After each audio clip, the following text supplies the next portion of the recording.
Big breaking news হঠাৎ সলনি হৈ পৰিছে শিক্ষাৰ নীতি নিয়ম।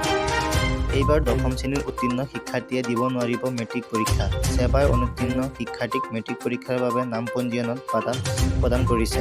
শিক্ষাৰ বাবে পঞ্জীয়নৰ অন্তিম তাৰিখ 15 ডিচেম্বৰ বুলি উল্লেখ কৰিছে ছেবাৰ অধ্যক্ষ ৰমেশ চন্দ্ৰ জৈনে। এইবাৰ ৰাজ্যৰ মুঠ 1912টা কেন্দ্ৰত অনুষ্ঠিত হ'ব মেট্ৰিক পৰীক্ষা। নতুনকৈ 9টা পৰীক্ষাৰ কেন্দ্ৰত অনুষ্ঠিত হ'ব পৰীক্ষা। এই পৰ্যন্ত 1,93,000 ছাত্ৰ-ছাত্ৰীয়ে পৰীক্ষাৰ বাবে নাম পঞ্জীয়ন কৰিছে। বিগ ব্ৰেকিং নিউজ হঠাৎ সলনি হৈ পৰিছে শিক্ষাৰ নীতি নিয়ম। এইবাৰ দশম শ্ৰেণীৰ উত্তীৰ্ণ শিক্ষাৰ্থীয়ে দিব নোৱাৰিব মেট্ৰিক পৰীক্ষা। ছেবাই অনুত্তীৰ্ণ শিক্ষাৰ্থীক মেট্ৰিক পৰীক্ষাৰ বাবে নাম পঞ্জীয়নত বাধা প্ৰদান কৰিছে।